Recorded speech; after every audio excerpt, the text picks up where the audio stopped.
morning, everyone. Good morning.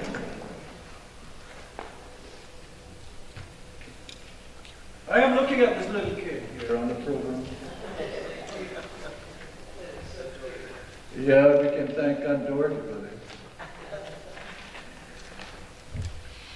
But I think it is so appropriate to the picture of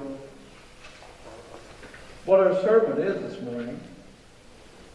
Failing is not falling, it's not getting up. And you can imagine all of you super people, how you now walk without thinking about it for a long, long time. Yes? Yes. But it didn't begin that way. Many of us fell long before we had to define ourselves as super beings. But here you are, super people. And this is really the joy of life. So my subject is, failing is not falling, it's not getting up, and we're completing the theme for February, which is growth is the privilege of a lifetime. Growth is the privilege of a lifetime. And I hope when you get to that youthful stage of Betty Warwick, who is 100, that you don't think that you have done all the growing that you're going to do. Because life is not through with you if you're still here. So when you get to 120, maybe you think about it a little bit. You think of retiring then. But before that, we've got work to do.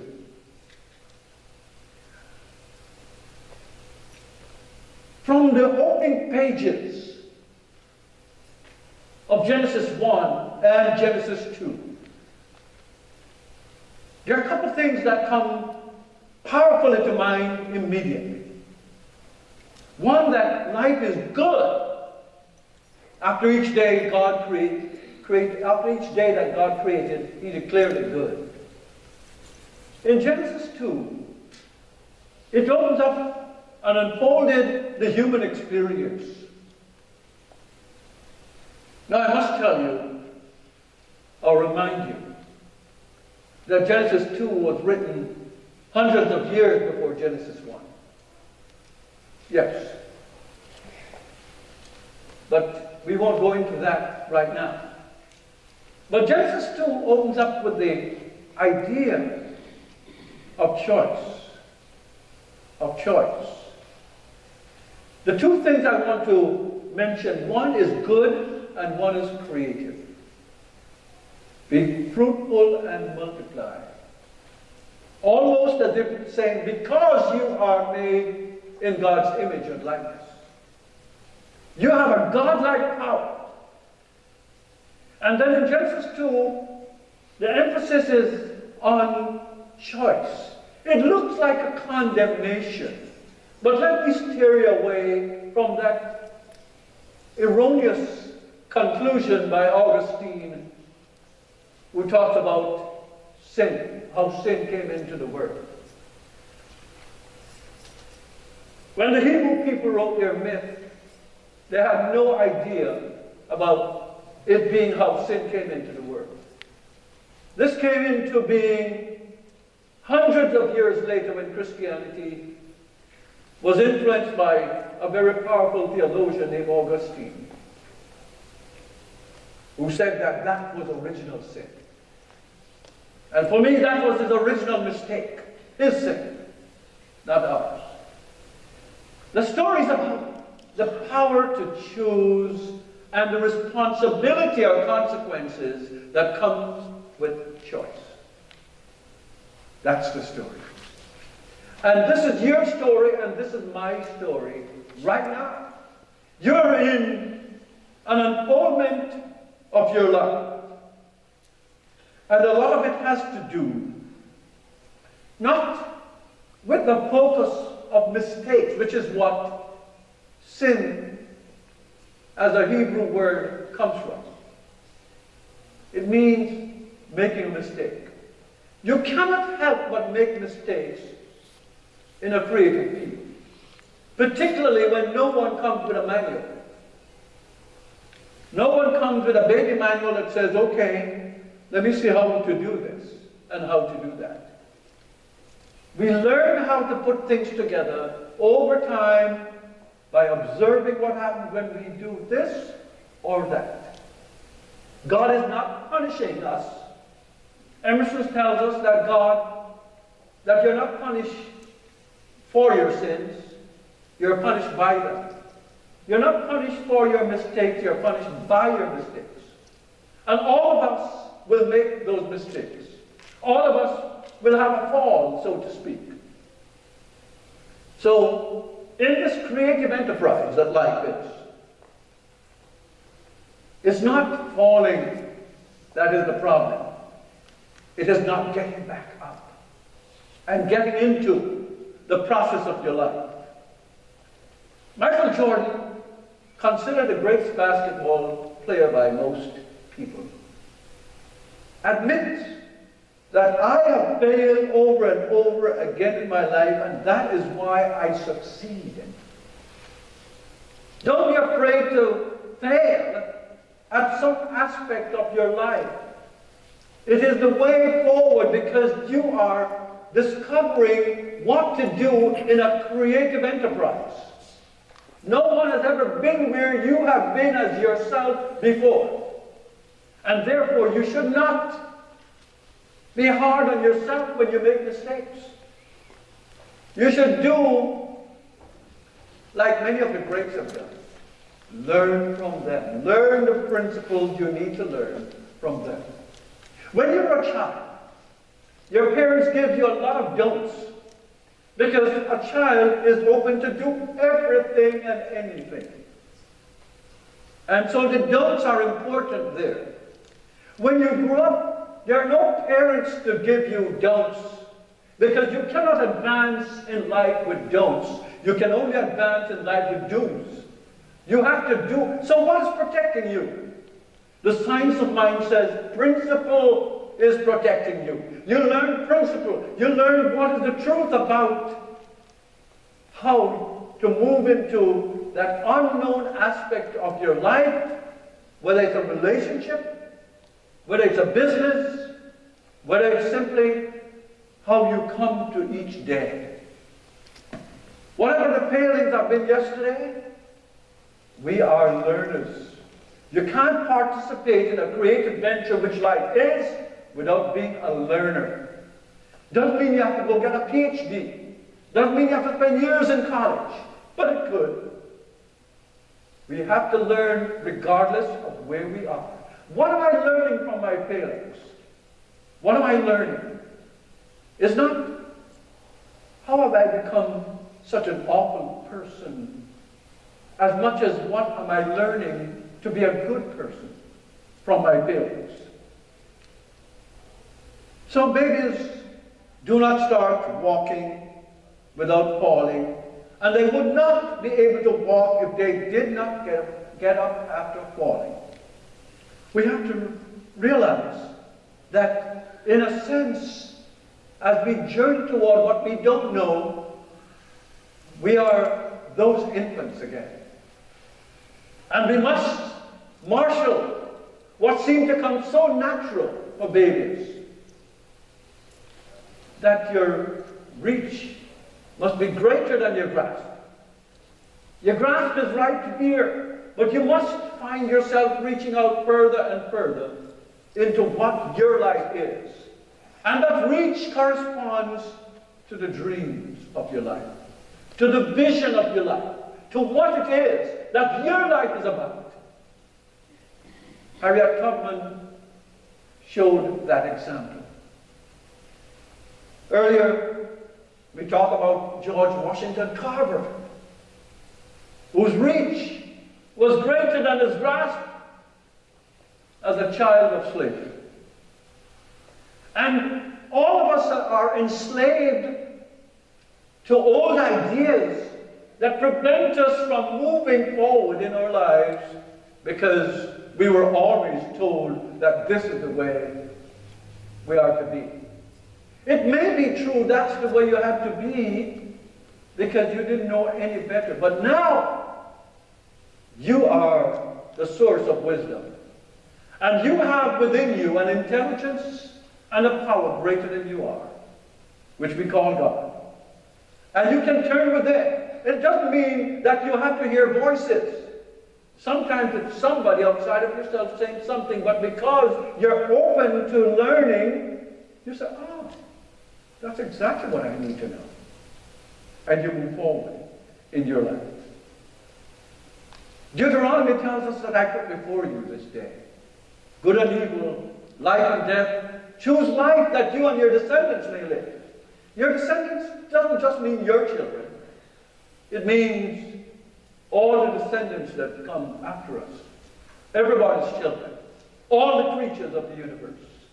The plants of the universe are part of our descendants. We're from them and they're from us. And we must understand that there is a circle of life of which we must participate in an active and powerful and principled way. As principled as we can. But if it's true that I put before you all these good things, why am I not seeing it? We've all been there. Oh, I don't know what to do. Why am I not seeing it? In 1546, a thinker named John Haywood says something that I used to believe was Jesus' saying. He says, there is none as blind as those who will not see. I used to think Jesus said that. Any good thing I didn't know who said it, I gave it to Jesus. And this was one of them. I said, Jesus said. And then I did a little research and realized, Jesus didn't say it at all. But that's all right. That's all right. I don't mind giving Jesus all the credit. Ralph Waldo Emerson, said that all life is an experiment. The more experiments you make, the better. Meaning you have to get up when you fall down, when you fail at an experiment. Edison, after 1,000 failures, he said, okay, now I know 1,000 ways that this experiment will not work. You see the attitude? That is what it is about getting up. Getting up. You know, when Quinton was here, I asked him if he knew the song, Get Up, Stand Up. Bob Marley. That man is so inspiring. But we'll come back to him. So life is a do, it's not a don't. We can't spend our life just, thou shalt not, thou shalt not. You'll never do anything. You've got to take some risk. We have been giving seminars on financial literacy. We have to realize that life is a combination of inspiration and thoughtfulness and principle. You can't just go by pure inspiration. You must think through, and the way to think through is to understand the science or the way something is done. Many of us have money sitting in the bank for years and years, earning 0.1%. When we could get somebody to help us, somebody trustworthy to help us to grow that money. We could invest it. You have to take some chance. You don't have to take stupid chances. That is gambling. But you need to realize that if you've never taken the chances, you never make any progress in your life. You know, Oprah Winfrey, should she really have been a success? Should she really be one of the great women in the world? Not even to mention the great black women. It doesn't matter whether she's black or white. She's a great woman in the world with tremendous influence. But how did she begin? How did she begin? At 9 years old, she was sexually abused by her cousin, her uncle, and a family friend. At 14 years old, she was pregnant. She lost her son in childbirth. At 14, she went to live with her papa in Vermont, in Tennessee. And she went to the university to major in communications. And when she got a job, you know, it wasn't peach and cream and all that stuff. She was hired by a local television station, and she was fired because she was unfit for television. She was unfit for television. Takes my breath away. Anyway, gradually she went to Chicago, and she turned a small show, AM Chicago, that was failing, into where she was getting higher rating than Donahue. And eventually they named it the Oprah Winfrey Show.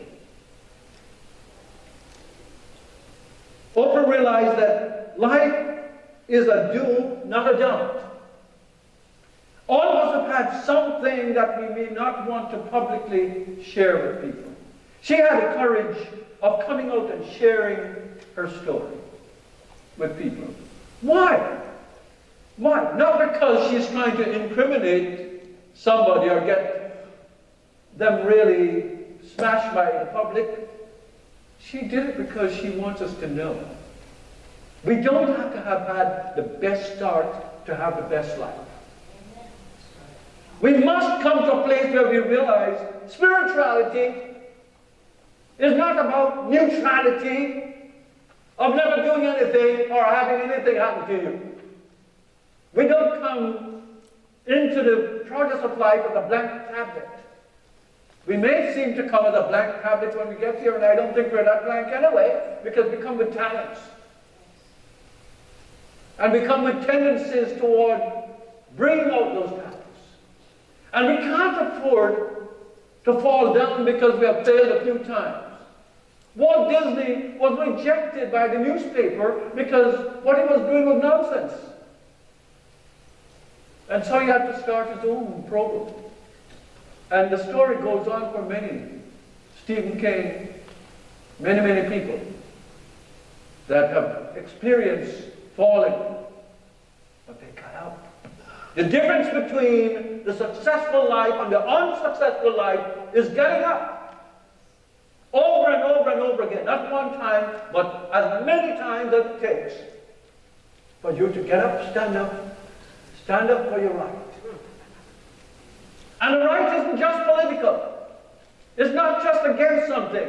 It is for something. Emerson says, give me a group of people who are for something and not against anything. And we'll change the face of the world. We don't have to be always against something. What we need to do is stand up for something. What are you standing up for? You must stand up for your life. Bob Marley says that preacher man, they tell us that heaven is under the earth. They really don't know what life is really worth. You must get up stand up for your right. Stand up for your life. That's what we're doing. That's what Oprah did. The one thing that we must know about life is that change is constant. Change is the great law of life. You can't avoid change. Everything changes and ends. Is one of the undeniable gifts, the unavoidable gifts. That we have to make friends with change. Why is there any change when we want life? Once we clear out a little spot for ourselves, we said, we don't want anything to change. But remember, life is a creative venture. Didn't I start with that? And creativity is good, which means change is good. But if you begin to find yourself resisting change, who's going to win? Your change. Just take a look in the mirror, and as pretty as you are right now, there was a younger version of you looking pretty a long time ago. Yes? Well, I don't know if it's true of you. I certainly know it's true of me. I go in there and I say, whoops! Who is that in the mirror? And then when I get over myself, wash my face and comb my hair and smile. I don't take myself so seriously. I seem to get back into something. But when you think of Jesus telling the story of the prodigal son who goes on a journey, spends off his money, ends up with nothing, there's a famine, he's eating with a swine, and suddenly you realize, I have hit rock bottom. Whatever you hit rock bottom with, it could be drinking, it could be drugs, it could be that you just feel like, young people have a tendency today, I deserve this, so I'm going to go spend all this money. They're not thinking about tomorrow. They're not thinking about they're working towards something. They have no vision about what they're working toward. They have some money. I deserve this, and I'm going to go do this. We can't live like that. We need to have a vision of what life is, and we need to get on that path and to be moving along it. Last Wednesday, I had the privilege of going to Faye McClure's opening up her business in Pasadena. Faye is sitting right over there. Wave down, Faye. People can see it. And wonderful big insurance business. And lots of people with big names were there. And I just watched this wonderful young woman as this part of the Williams family that have been part of Founders for so long. And her sisters are sitting there with her. And they've been coming to Founders a long time. And I just watched the way she has applied her science of mind in all the things that she's doing. And there is such a respect and regard for her because she's making our friend with change. And when you make a friend with change, you bring two great laws into your life. One is the law of circulation, because what you give comes back to you 1,000-fold. And the other one is the fact that what you sow, you reap. Jesus talked about sowing seeds. Some fall by the wayside. Some ended up among thorns. Some ended up on rocks. And those are bad conditions for the seeds. And what I'm saying to you is the good soil that Jesus talked about that will bring fruits abundantly is when you have a vision. That's a good soil. A vision of what your life is. That's what Oprah talks about. You must have something to dream toward. Your reach must be greater than your grasp. Your reach must be greater than your grasp. Is your reach greater than your grasp today? Do you get to a point where you just say, okay, I'm this age now, or I've retired from a job, and therefore, hallelujah, I just go from one pleasurable thing to the other. You can do that. There's no one telling you can't do that. It's your life. But I'm saying to you that there is something in your life that has to do with what you have to give, not just to your family, but to the fact that you're here to all families, to the earth, to be compassionate, to realize that the change that is happening within you is God manifesting something deeper about yourself. And the best expression is sharing. The best expression is giving. Amen. Oprah says the biggest adventure you can take is to live the life of your dream.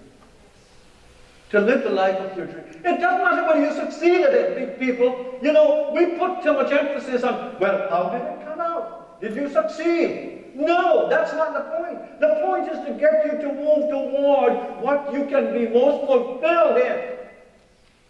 I know we all need some success, because that's how life works at a certain level. But fundamentally, it's about getting you on your path where you can evolve into the person that you were meant to be by God. Ernest Holmes says, change your thinking, change your life. And I want to tell you that that is one of the powerful, insightful things to think about. You cannot always change the circumstances around you with the snapping of a finger. But you can always change your mind with a snapping of a finger. And that is where creativity begins. Creativity is process. It's not a matter of instantaneity. I know when you read about Jesus' miracle, that's the way it looks. I'm saying the Bible is compressing in this holy moment of creativity both the acceptance and the demonstration of the good. And there's nothing wrong with praying that way. But you must realize that life is a time event, unfoldment of things. I am watching how Cecile and I have clipped off all those roses a couple months ago. And they were nothing but stalks. Looked like they're protesting, why are you doing this to me? You know, that kind of thing. If you see roses when they're clipped down. And now they're filled with all those beautiful brown leaves. Because they're the herald of a new season of growth and blooming. And that's what the process is.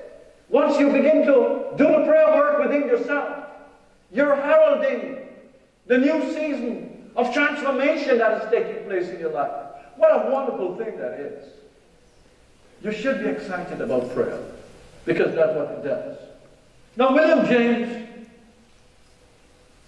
who preceded Ernest Holmes, really, in some of these thinking, he says that one of the greatest discoveries of my generation is that a man can change his life by changing his attitude. I want to tell you, if you want to use that as a contemplation, it's powerful. Why?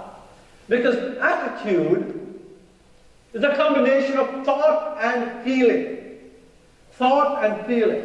And when you pray, if it never gets down to the level of feeling, it's not going to get to the demonstration level. It is when you begin to feel something, embodying it, Ernest Holmes calls it. When you begin to embody what you're thinking, so that it becomes second nature to you. It becomes a habit of how you do things. Then your prayer moves from thought to action. And it is in that action that you will find the fulfillment that is taking place when you fall and you must get up and be what you are. Voltaire tells us that God gave us the gift of life. It is up to us to give ourselves the gift of living well. We must now give that gift of living well to ourselves. Bernard Shaw says, life isn't about finding yourself. I would like to wrestle with him on that one, but I think he's right. He says life is about creating yourself. Can you imagine that? I'm running around looking, I got to find myself. You have found yourself. If you create yourself, and you'll create yourself, if you get yourself aligned with something greater than you are, which is the power of God within you. If you're not excited about that, nothing will excite you. Because you don't live from the outside in, you live from the inside out. As in heaven, so on earth. We must realize.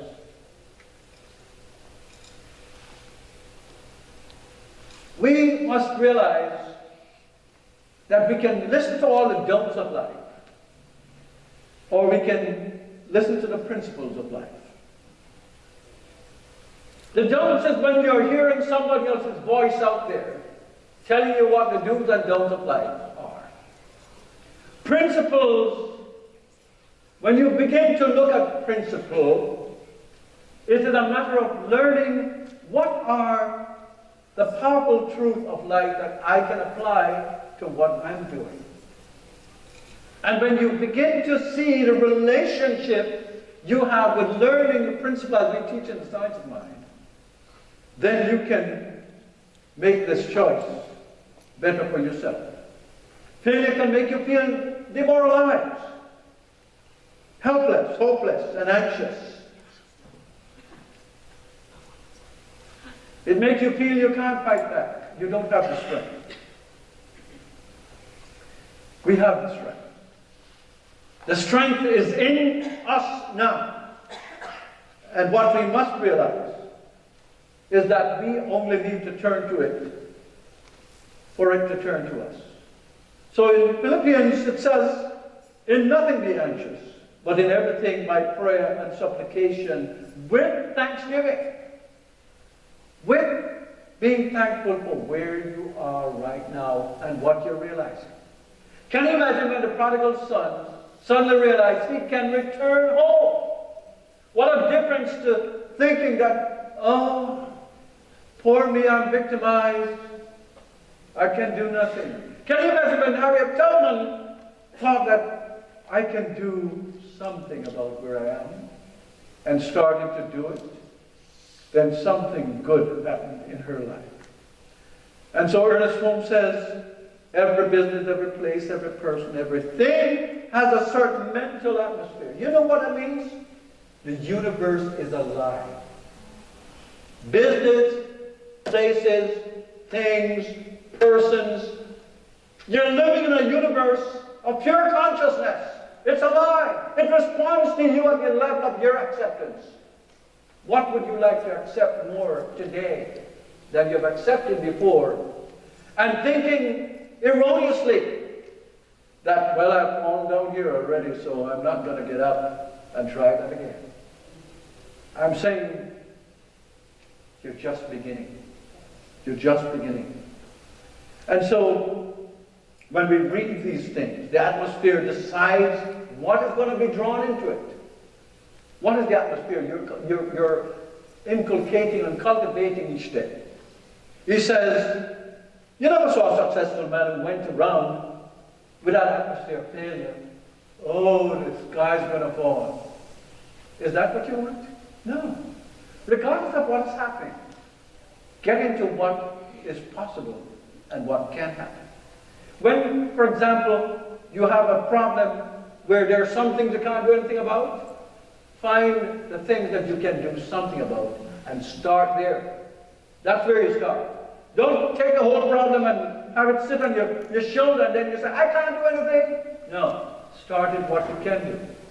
And you'll be surprised to see, sooner or later, you'll grow into the consciousness that you can make the change to all that is preventing you from being who you are.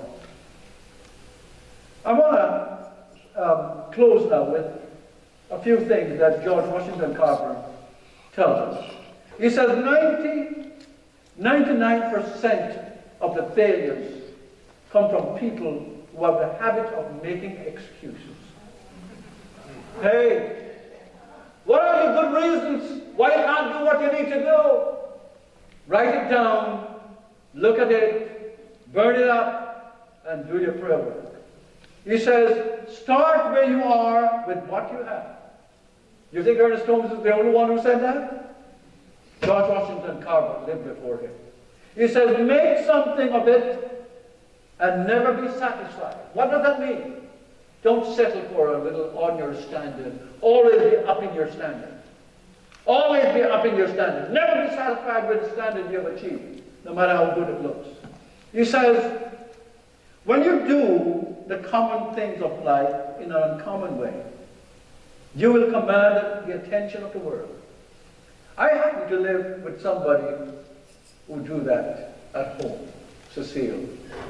She retired, and I can't tell you how every day she transformed the garden and transformed the house into something quite magnificent.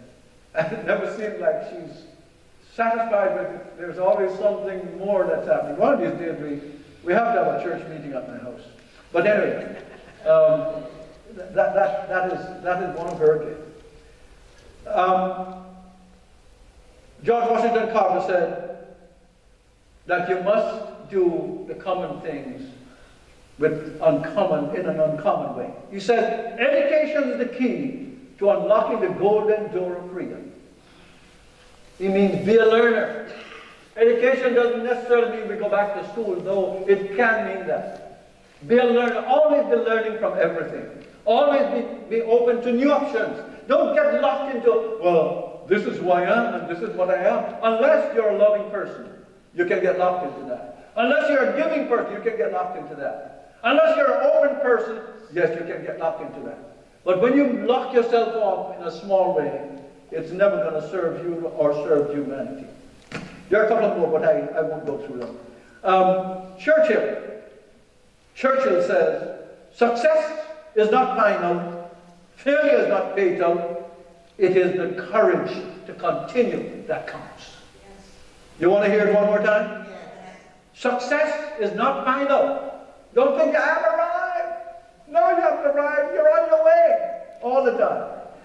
Failure is not fatal. So you make a few things, yeah, that's all right. Get up again. It is the courage to continue that counts. Substitute courage with faith. It's the same thing. Put your faith there.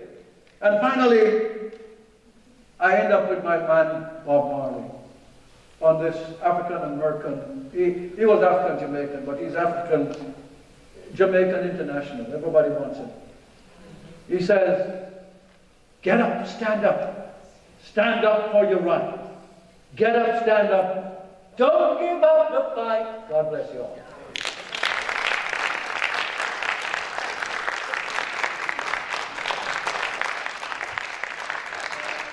Thank you.